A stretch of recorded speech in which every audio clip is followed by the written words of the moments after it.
dia tonga soa atao amin'ny fandaharana Jeanne Forêt Santé aty Canada indray ianao ary araky ny efa nampanantenaiko zany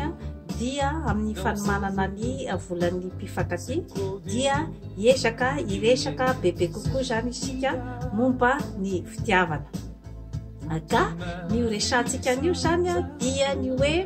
eo amin'ny mpifankatia moa zany dia misy foana ny olanolana izay mitranga ka dia miezaka zany maneho ny hevitro eto zany ny tenako amin'ireo olana izay mateti-pitranga zany eo amin'ny mpifankatia. Raha ohatra zany hoe niaraka zany nareo nandritry ny fotoana maromaro dia tena nety tsara ny fiarahana, tsy nisy olana ohatrany hoe tena mpifankatia zany izay ataontsika hoe zany hoe taraka ao anatin'ny vola tanteraka mihitsy zany ny fiarahanareo. Tampotampoka teo nefa zany raha tovolahy dia Nanjavona. Amin'izay fotoana izay zany ianao raha tovovavy inona no tokony ataonao zany satria mampametram-panontaniana zany ny zavatra ohatr'izay kanefa dia mateti-pitranga zany ny olana ohatr'izay indrindrandrindra zany hoe alohan'ny fanambadiana zany. Voalohany indrindra aloha zany maromaro no mety ho anton'ilay fanjavonana. Voalohany indrindra zany mety hoe leo izy zany an'ilay fiarahana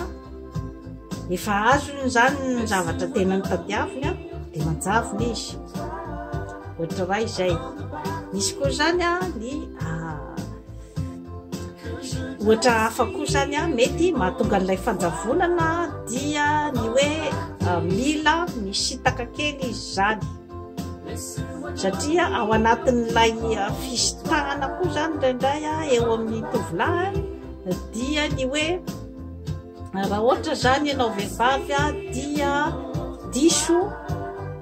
ohatrany hoe zany hoe babo loatra zany ny fonao zany hoe natoronao azy tanteraka zany fa tena babo ianao ary dia hoe tara tanteraka aminy zany ka amin'izay fotoana zay moa zany dia tsy misy intsony zany ilay ataontsika hoe esprit de conquête na ny esprit de défi zany eo amin'ilay lehilahy satria efa babo ny tanteraka ianao zany. Zay zany mety ho anton'ny faharoa. Ny anton'ny fahatelo dia ny hoe mety misy zavatra koa zany mbola tadiaviny aminao kanefa mbola tsy nomenao zany le zavatra dia mody misitaka kely izy aloha zany ahitany hoe aiza ho aiza moa zany ny tena hoe fitiavanao azy dia amin'izay fotoana zay zany izy dia mitsapanao izy zany ka miandry izy zany hoe rehefa manao tapody izy zany dia tonga dia omenao zany ny zavatra tadiaviny ka matetika zany io zavatra io tovovavy dia ny firaisana ranofo ka somary zany maina ihany rehefa misy zany ny karazana fanjavonana tapoka toy izay zany ka anjaranao ny mieritreritra ny hoe omenao fe ny zavatra izay tadiaviny akolaka sa hijanona ianao zany ny amin'ny hoe tsy dia fantatro mazava ny tena hoe inona no tanjon'ity fiarahana ity. Eo koa zany ny mety antony hafa koa zany ny amin'ny hoe mety izy zany hoe misy zavatra tena manahirana azy mafy dia mafy ohatra any ampiasana ny any na ohatrohatr'izay zany nefa eo zany aloha ianao dia tokony mametram-panontaniana ihany satria raha ohatra ka zay ny excuse-ny zany hoe miasa mafy manao fanatanjahantena mahina ihany fa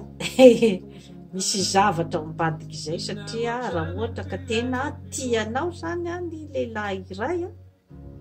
dia tia henony feonao foana izy ary te hiresaka aminao foana izy, te hitanao foana izy. Izay aloha tovovavy dia zavatra azoko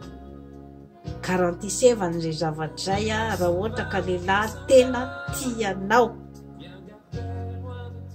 Ka dia tokony zany ianao efa somary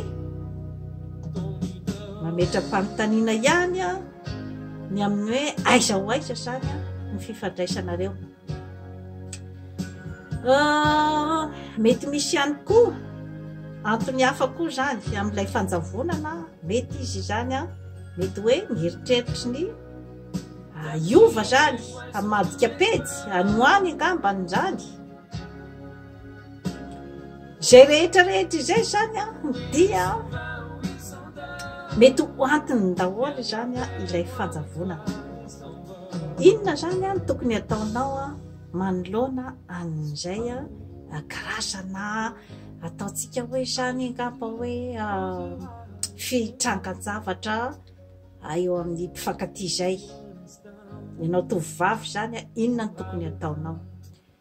Voalohany indrindra aloha zany dia rehefa misy ilay fanjavonana zany hoe hitanao fa somary elaela zany io fanjavonana io raha oharina amin'ny hoe fifankahitanareo zany, dia aza mikiropaka ianao. Ny tsy tokony atao voalohany indrindra aloha zany dia ny mikiropaka dia hitady azy eraky ny tanàna. Izay aloha dia tena erreur goavana izay, indrindrandrindra raha hoe mbola tsy vadiny ianao zany fa mbola hoe miaraka fotsiny nareo zany dia mijanona ianao ao amin'ny toerana misy ianao, tohizo ny asanao andavanandro, tohizo ny fiainanao na dia atao raha hoe tara dia tara ianao amin'ilay tovolahy, ary na dia atao raha hoe maharary ianao mihitsy zany ilay fanjavonana, dia aza mitady azy amin'ny toerana rehetra izay alehany. Fa ny lehilahy tianao dia mahafantatra foana hoe aiza ny misy ianao ary tsy maintsy mitady ianao. Raha ohatra izy ka miverina, ohatra miverina tampoka, dia manana ny atao hoe maîtrise de soi, aza milaza aminy hoe dia tena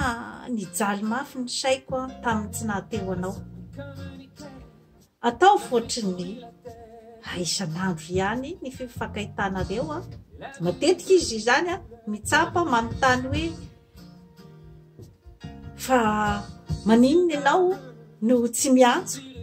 Matetika izy mody izay no anontaniana, mody ianao zany mametrahany an'ilay fanontaniana hoe maninona ianao no tsy miantso na maninona ianao no tsy nandefa SMS. Dia amin'izay fotoana izay dia ny valiteny ataonao dia ny hoe raikitra mafy aho tamin'ny asako, raikitra mafy tamin'ny fianarako. Amin'izay fotoana izay izy dia eo zany izy no atsapa hoe ohatrany tsy dia tena miraika amiko ity tovovavy ity. Dia amin'izay fotoana izay zany hisy ny ataontsika hoe zany hoe karazana défi ao aminy zany, karazana conquête zany hoe mbola tsy tena azoko tsara zany izy ity. Dia amin'izay fotoana izay izy zany dia hiroso bebe kokoa zany amin'ny ataontsika hoe zany hoe fikojakojana ny fiarahanareo. Fa raha ohatra ianao mampiseho aminy fa dia tena nijaly tamin'ny tsy nahateo azy dia iny zany manjary mahatonga an'ilay ataontsika zany hoe efa atoronao azy daholo zany ny zavatra rehetrarehetra ny hoe tena mijaly ianao rehefa tsy eo izy. Dia zay zavatra zay zany dia mety miteraka karazana fiemorana kely avy any aminy zany. raha ohatra zany ka hoe fanaony matetika zany ny hoe manjavy ny elabe any izy dia mipoitra indray, dia manjavy ny elabe izy dia mipoitra indray. Amin'izay fotoana izay dia eo zany ianao no mila mieritreritra raha ohatra ka hoe tena hoe fiarahana matotra zany ny tena tianao atao amin'ilay tovolahy dia mieritrereta ihany, satria raha ohatra zany izy ka hoe manao an'izay karazana jeu moa zany no azo itenenana azy ny amin'ny hoe manjavy ny elabe dia mipoitra indray, manjavy ny elabe dia mipoitra indray. Dikan'izay zany tsy tena ataontsika zany hoe number 1 aminy ianao zany, tsy tena hoe importante aminy ianao zany fa mety fotsiny zany hoe rehefa tsy dia mahita rirany loatra any ambadimbadika any izy zany dia zay izy zany vao mamonjy ianao. Mieritrereta ry tovovavy rehefa ohatran'izay zany ilay fiarahana, satria eo ianao zany tokony mandray fanapahan-kevitra hoe tsy tia ty olo ity, dia manana herim-po miala. Io indray koa mantsy aloha arakaraky ny eritreritrao ihany koa, ny amin'ny hoe raha ohatra koa ianao vehivavy ohatra hoe kilalao ihany fotsiny koa no iarahanao amin'ilay tovolahy fa ny zavatra dia anao indray ny mahita an'izay, fa hoe ny tiako tenenina eto zany raha ohatra ka hoe fiarahana izay matomatotra kokoa zany ny tadiavinao, na hoe relation sérieuse zany dia tsaratsara rehefa ohatran'izay izy dia ny hoe manapa-kevitra zany ny hoe anapaka ny fifandraisana. Efa averimberiko foana eto amin'ny zany forêt santé fa isika vehivavy dia mila manana zany ny ataontsika hoe ny passion antsika manokana, ny hoe inona ny zavatra tianao atao amin'ny fiainana, na asa io na fialam-boly io mila zany tsika manana an'izay hoe zavatra atsika manokan'izay zany satria izay no vomaika manitona bebe kokoa zany ny tovolahy toy izay ny tovovavy izay hitady azy eraky ty vazamotsy ty, sy ny tovovavy izay tsy manana eritreritra raha tsy ny teny aminy rahoviana ihany moa zany ty fanambadiantsika ty tandremy ry tovovavy fa ao dia matetika mabetsaka zany ny fahatsopana-tenana, ka ny zavatra madinidinika ohatr'izay zany dia tokony hoe hojerena akaiky zany rehefa amin'ny fiarahana amin'ny tovolahy mba hahatonga azy zany ny hoe arisidrisika kokoa ny hiditra amin'ny ataontsika zany hoe fifamatorana matomatotra kokoa zany. Dia toy izay indray zany tompoko lahy sy tompoko vavy no azo natolotra anareo androany manaova abonnement amin'ny zany forêt santé aty Canada fa hanatsara ny fiainanao. Bye bye.